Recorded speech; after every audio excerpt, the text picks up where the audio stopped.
C'est au tour de Stéphane Salor de se présenter sur notre plateau. Il est notamment dirigeant et fondateur des écoles de design ESDAC, membre du parti Génération Écologie, il est candidat sur la 11e circonscription pour la NUPES, la nouvelle Union populaire écologique et sociale. C'est sa première candidature aux élections législatives. Bonjour Stéphane Salor. Bonjour Guillaume Alquier. Vous êtes candidat pour la NUPES, ou la NUPS, je ne sais pas comment vous voulez le prononcer, qui a une coalition, on va dire, qui a réalisé la performance d'allier des partis qui vont du Parti socialiste au Parti communiste. Vous faites encore plus fort, puisque vous allez jusqu'à la droite. On sait que vous avez été dans ce camp il y a de cela quelques années. On ne va pas jusqu'à la droite du tout, excusez-moi, mais voilà. la NUP, elle n'est pas du tout engagée à droite. Non, bien sûr, mais disons jusqu'à l'écologie, je suis écologiste depuis 2006, je suis membre de Génération Écologie. Bien sûr. Donc, alors, attention, la NUP est l'alliance officielle des partis de gauche et de l'écologie. Je suis membre de Génération Écologie depuis 2006. Je suis délégué régional de ce parti. Nous sommes impliqués dans les négociations pour ces élections et avant depuis maintenant plusieurs mois. J'ai été membre de la liste écologiste et socialiste pour les élections régionales de M. Félicia. Et j'ai mené de nombreux combats aux élections municipales contre Madame Joissains, si c'était votre question. Bien sûr. On s'arrête donc avant la droite, ouais. On est d'accord? Non, je suis un écologiste aujourd'hui, bien sûr. On s'arrête largement avant la droite, bien sûr. Ouais. Mais alors, même au-delà de ça, si on ne parle que de la gauche, ouais. Comment est-ce que c'est possible de réaliser une telle alliance, malgré les divergences qu'on connaît sur certains sujets? Alors, divergences. Mais vous savez, à un moment, ce qui s'est dit, c'est que ce qui nous séparait était moins important que ce qui nous reliait. Et donc, en réalité, après 13 jours seulement de discussions, de négociations, il est apparu qu'un bloc très important, 633 mesures, était totalement acceptable par l'ensemble des partenaires. Une quarantaine est, comme le dit le programme, laissée à la sagesse de l'Assemblée nationale sur effectivement des différences, des dissensions, 40 sur 633, donc ça fait quand même relativement peu. En réalité, je vais vous dire deux choses. On s'est rendu compte très vite après les présidentielles que nos électeurs nous demandaient l'union, mais nous sanctionneraient encore plus fortement que s'il n'y avait pas l'union. Il y a eu quelque chose qui s'est passé. Et pourquoi? Parce qu'en réalité, les Français sont tellement mécontents des conditions de la réélection de M. Macron. Beaucoup ont été obligés d'aller voter pour M. Macron, pour faire barrage à Mme Le Pen au second tour des présidentielles, que cette législative, elle est attendue comme une remise des compteurs à zéro de la politique française. Et ce n'est pas pour rien qu'aujourd'hui, la NUP, Nouvelle Union populaire, écologique et sociale, est donnée en tête des intentions de vote de ces législatives. Mais alors venons-en à cette question, c'est quand même intéressant ce que vous dites. M. Macron a été mal réélu, selon vous? Tout à fait. Non, pas selon moi. Il est technique. Non. Attendez, je ne me permettrai pas. Un président, c'est un président. Il a été mal réélu parce c'est écrit, c'est ainsi, c'est comme ça. C'est pas le seul. Ce que je veux dire, c'est qu'il a été élu avec une abstention forte.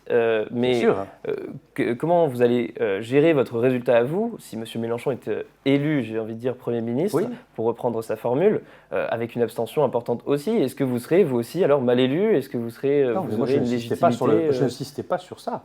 Je ne vous parlais pas de l'abstention. Moi, je vous disais que M. Macron a été élu en grande partie par des voix qui ne le soutiennent pas. C'est pas pareil. Et qui ne soutenait pas ces voix, Mme Le Pen. Donc, de deux choses, on choisit la moindre, on va dire. Donc, nous, si, effectivement, nous remportons ces élections législatives, d'abord, on veut un taux de participation élevé, parce que c'est ça, les combats loyaux. C'est quand le peuple va s'exprimer. Et deuxièmement, je profite d'être là, quand même, une télévision associative de quartier que je connais très bien, et dire aux gens qui nous regardent, mais allez voter. Ne vous plaignez pas après d'être... Les Français sont anti-Macron dans des proportions considérables. Il n'y a jamais eu autant d'anti-macronistes dans ce pays. Alors, donc je dis aux gens, allez voter. Je comprends bien, excusez-moi, M. Macron a été élu sur un vote de rejet. Vous, si vous êtes élu, vous serez élu sur un vote d'adhésion. Et oui, vous savez pourquoi? Parce que le mode de scrutin n'est pas le même. Aux élections présidentielles, au second tour, il n'en reste que deux. Aux législatives, vous pouvez avoir une triangulaire. Vous savez bien qu'a priori, c'est une situation qui serait quand même particulière, notamment... On verra. Je ne peux pas... Moi, j'avertis quand même ceux qui misent sur la forte abstention des gens pour penser à des réélections en catimini. Je leur dis de se méfier. Parce que moi, je suis en campagne électorale depuis maintenant 3 semaines. Je vois des gens qui ont très envie d'aller voter et qui nous soutiennent beaucoup. Parce qu'ils ont compris qu'on était vraiment un nouvel espoir. Pour parler de votre alliance, vous disiez que la victoire est possible, en tout cas plus possible quand on s'allie. Il y a 5 ans, le score cumulé des candidats écologistes, insoumis et socialistes atteignait 23% des voix sur la circonscription. C'est assez pour se qualifier pour le second tour. C'est largement insuffisant pour l'emporter au second tour. Bien sûr. Comment est-ce que vous comptez convaincre cette fois-ci? Guillaume, c'était il y a 5 ans. Aujourd'hui, c'est aujourd'hui.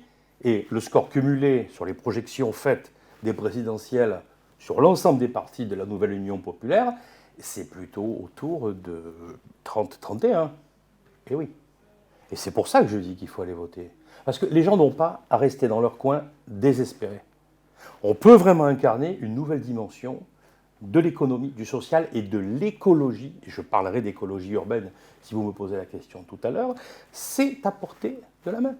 Regardez le pouvoir macronien, réélu depuis quelques jours, quelques semaines. Qu'est-ce qui se passe? Rien. Le Premier ministre, sans surprise, qui n'a rien à dire, ni sur le social, ni sur l'écologie. Candidate en plus sur des législatives compliquées, où elle ne sait pas comment elle s'en sort. Des affaires liées au gouvernement, qu'on ne comprend pas. Là, aujourd'hui, c'est McKinsey qui revient à nouveau dans le jeu. Je crois qu'à un moment, les Français ont besoin de nouveautés. Ça va être ça le mandat de M. Macron, le deuxième? Des histoires, des affaires, des problèmes? Non, attendez. À un moment, il faut aller voir les gens, les yeux dans les yeux, voir les priorités, elles sont sociales, économiques et écologiques. J'étais devant le patronat ce matin pour leur en parler. Tout s'est bien passé. Les employeurs comprennent parfaitement aujourd'hui que s'il y a une urgence sociale en France, il faut y répondre. Pourquoi? Parce que demain, sinon, il n'y a plus de consommateurs, il n'y a plus de travailleurs. Une question rapidement. Si vous remportez ces législatives, c'est Jean-Luc Mélenchon qui sera Premier ministre. Alors je vous pose la question parce que vous êtes candidat pour la NUPS, mais vous êtes du parti Génération Écologie. Oui, vous n'êtes donc pas un membre de la France Insoumise au départ. Non. Vous êtes prêt à voir Monsieur Jean-Luc Mélenchon Premier ministre? On a une plateforme qui a été négociée et signée dans laquelle il y a un certain nombre de points importants. Jean-Luc Mélenchon a quand même été au combat présidentiel et représente aujourd'hui la fraction la plus importante de la nouvelle Union populaire.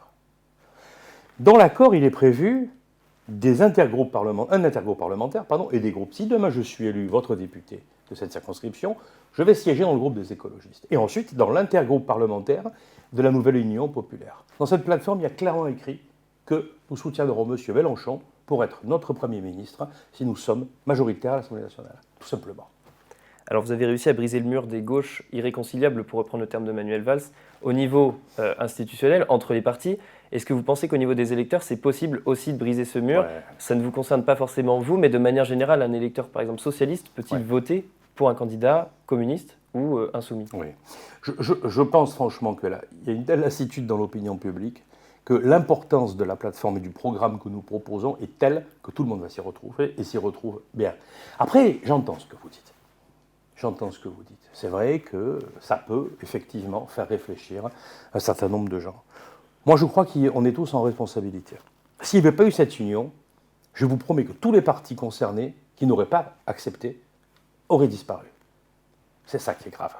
Et là, vous vous rendez compte quel effondrement de la démocratie. Vous savez que notre candidature, la NUP, notre union, fait revivre la démocratie. Il y a des gens qui se réintéressent à ce scrutin du mois de juin parce que justement, ils disent merci à l'union, merci à cette force nouvelle. Vous savez qu'il y a des gens qui choisissent de réécouter un peu ce que disent les politiques parce qu'ils sentent que pour la première fois, on ne va pas les prendre pour du bétail électoral. Alors oui, peut-être des gens, vous avez raison. Globalement, au jour d'aujourd'hui, franchement, les choses se passent très très bien. Pourquoi? Parce que demain, cette Assemblée, elle sera plurielle. Même si nous sommes majoritaires, nous garderons des nuances.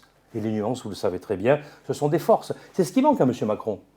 M. Macron incarne un pouvoir sans nuance. Il y a lui, il n'y a même plus de différents partis, il n'y a rien, il n'y a que lui en tant que tel. Et nous, ce sera un peu différent. Bien sûr qu'on aura Mélenchon Premier ministre. Mais vous avez vu le monde qu'il y a dedans? On a quand même des gens qui ont une belle vie politique, qui ont fait beaucoup de choses et tout, qui portent des beaux schémas de valeurs. Tout ça n'est pas écrasé, tout ça existe, et c'est une force. Comme vous l'expliquez donc, on est dans une forme de coalition et non pas une soumission, comme on peut l'entendre beaucoup de la part de vos détracteurs. Alors justement, venons-en aux mesures que vous proposez à votre programme, puisque là aussi, justement, on peut se poser cette question, coalition-soumission. Le programme est quand même largement inspiré du programme de l'Avenir en commun, soit celui de la France Insoumise. Comment est-ce que vous, en tant que membre de Génération Écologie et plus largement du pôle écologiste, avez-vous milité, avez-vous défendu vos positions pour obtenir un programme, on va dire, édulcoré d'une certaine façon? Il y avait déjà des gros traceurs écologistes chez les autres. Je veux dire, franchement, on n'a pas inventé l'écologie, nous, les générations écologie, ni nos amis d'Europe Écologie Les Verts. Mais par contre, on a pointé des des choses, à mon sens, très importantes, d'ailleurs qui se révèlent vraies dans leur consistance, puisque dans cette campagne, et moi pour la première fois, je connais le Jas de Bouffon depuis quand même une trentaine d'années, et puis je crois qu'aujourd'hui, très clairement, les gens nous parlent de leur peur de la pollution urbaine aux particules, de la qualité de l'air. Ils nous parlent clairement de leur ras-le-bol complet du bruit de partout. D'accord ? Pourquoi ? Parce qu'en fait, ici, dans cette circonscription, tout le long de la circonscription, vous savez, elle est longue, elle va d'Aiguille, elle redescend jusqu'à Septembre-les-Vallons. C'est une circonscription d'autoroute. Il y a l'autoroute. Et il y a quoi ? La pollution. On rentre dans la période la plus dure de l'année, là, mai, juin. On aura beaucoup de dépassements de seuil de microparticules, on aura beaucoup de dépassements de pics de pollution dans la zone. On est en mai, il fait 30 degrés aujourd'hui, voire plus. Donc, vraiment, cette dimension de l'écologie urbaine, elle est très, très, très importante. La deuxième question, c'est bien sûr l'agriculture, l'auto-alimentation, l'alimentation. On veut déprécariser. Et depuis longtemps, chez Génération Écologie, on travaille sur ces questions qui associent le territoire et l'alimentation, et la liberté des citoyens aussi à choisir leur alimentation, alors qu'elle est imposée sinon. Vous allez à la grande distribution, vous achetez des trucs, on ne sait pas ce qu'il y a dedans, d'accord ? Et la troisième dimension, c'est un terme un peu compliqué, mais rapide, je dis, c'est l'écoféminisme. L'écoféminisme, je vais vous dire, c'est un truc super important. Les femmes, elles sont aujourd'hui plus touchées que les hommes dans la précarité, dans cette société dans laquelle le climat commence à changer, parce qu'elles ont, pour beaucoup d'entre elles, des charges familiales beaucoup plus lourdes que les hommes. Et donc à partir de là, il faut resingulariser la situation des femmes dans la société et vraiment, vraiment reconsidérer tout le rapport qu'on doit avoir pour obtenir une égalité réelle femmes-hommes. Ça, c'est un chantier auquel on tient énormément. On va passer à notre dernière rubrique, vous, député de la République. Donc si vous étiez élu, vous avez commencé à nous l'expliquer. Comment se passera l'union à gauche concrètement ? On sait que vous avez une union qui va garder des groupes parlementaires à l'Assemblée. Comment est-ce que vous voudrez faire fonctionner cette alliance à l'Assemblée ? Comment faire valoir votre identité propre en tant que membre de Génération Écologie au sein d'une alliance plus large et donc d'une majorité peut-être pour vous parlementaire ? Je vous l'ai dit tout à l'heure, hein, nous, les candidats de l'écologie, avons vocation, si nous sommes élus, à nous retrouver dans un groupe parlementaire de l'écologie et à participer ensuite à un intergroupe qui sera l'intergroupe de la NUP. D'accord ? Donc nous n'aurons pas de difficulté à exister en tant que porteurs de voix écologistes, en même temps que porteurs de la voix NUP. Vous voyez, ce qui est intéressant dans cette alliance que nous proposons aux gens qui nous écoutent et qui s'intéressent à la politique et qui peut-être vont nous soutenir, c'est qu'à aucun moment on leur vole quoi que ce soit dans leur relation à la démocratie. Vous savez pourquoi ? Parce qu'en fait, nous voulons être les rénovateurs de la démocratie. Nous voulons permettre le contrôle par les citoyens de leurs élus, mais plus encore, on veut travailler avec eux sur le développement concret de 2 ou 3 programmes très importants pour nous, qui sont de remaîtriser les richesses collectives, de l'eau, de l'air, de l'agriculture, de vraiment redéployer des services publics locaux. Je tire la sonnette d'alarme, si on a encore 2 secondes, sur la santé. Je crois que les Français commencent à comprendre que ça ne va plus. Alors que le gouvernement dit oui, il y a des problèmes, on gère quoi ? Vous gérez quoi ? Les problèmes aux urgences ? Le manque de médecins ? Il y a tout qui craque. Il y a tout qui craque. Et je veux dire, à partir de là, il faut une politique qui soit très engagée sur ces questions-là. On ne peut plus continuer à coup de rustine, comme le fait le gouvernement actuel. On va avoir d'énormes problèmes en France. Avec la santé, ça commence. Vous évoquez beaucoup de mesures que vous mettrez Oui. peut-être en place. Oui. Une dernière question sur votre rôle à l'Assemblée. C'est assez intéressant ce que vous disiez, Oui. mais vous savez que un reproche qui a été beaucoup fait aux députés de La République En Marche pendant 5 ans, c'est d'avoir été des députés godillots qui suivaient un petit peu toutes les mesures qui voulaient être prises par M. Macron. Qu'est-ce qu'il en sera pour vous ? Nous, on sera ni godillots, ni désordonnés. Voilà. Je vais vous dire, on est quand même en responsabilité politique dans un pays qui subit une énorme crise économique et sociale. Vous nous voyez devenir un théâtre d'ombre de gens qui se disputent. Qu'est-ce qu'ils vont dire, les gens ? Attendez, je vais vous dire une chose, je vais être plus précis là. Et moi, j'ai 53 ans, je suis entrepreneur, je gère des activités. Je ne viens pas dans cette élection pour commencer à carriériser mon action politique. J'ai une voix, je porte la voix d'un programme national, ici localement. Si demain je suis élu député, je porterai à l'Assemblée les différentes dimensions, bien sûr, de notre circonscription, de la 11e, et je le ferai dans le respect des accords nationaux. Pourquoi je dis ça ? Parce qu'en fait, si on est élu, ce qui est tout à fait possible, on doit aller vite, fort et loin dans les mesures sociales, écologiques et démocratiques. Et ça, on peut le faire que si on est très structuré, très organisé. Je serai de cela. Je serai un député très respectueux de mes électeurs, de la plateforme sur laquelle je suis. Mais je serai aussi une grande gueule. Pourquoi je serai une grande gueule? Parce que les gens ont besoin que nous, si demain je suis élu, on parle à leur place. Vous savez, il y a plein de gens qui n'ont pas de voix, qui ne parlent pas, des gens qui ont des problèmes, il y a une France qui souffre. Il y a aussi des entrepreneurs qui ont des difficultés, des agriculteurs, des élus locaux. On sera la voix de tout le monde. Mais un député, oui, c'est quelqu'un qui doit avoir un porte-voix à la main en permanence et être du côté des luttes, des avancées. Je vais vous dire, je finis par cette idée. Les gens très puissants, très riches et tout, ils n'ont pas besoin qu'on les aide, ceux-là. Ils se débrouilleront toujours. C'est les autres qui ont besoin qu'on les aide. C'est les gens modestes. Ceux-là, ils doivent avoir des gens derrière eux et à leur côté pour garder l'envie de vivre. Et enlever un peu la peine du monde et des jours qui passent, qui est très compliqué, je vous jure, pour énormément de nos concitoyens. La crise et l'urgence sociale ont été méprisées, n'a pas été regardée en face. Et ce n'est pas avec quelques centimes sur l'essence ou un chèque alimentaire. Il faut augmenter le SMIC, on va augmenter le SMIC, 1500 balles. La retraite, il faut arrêter de mentir aux gens. Avec cette retraite à 65 ans, mais quelle honte.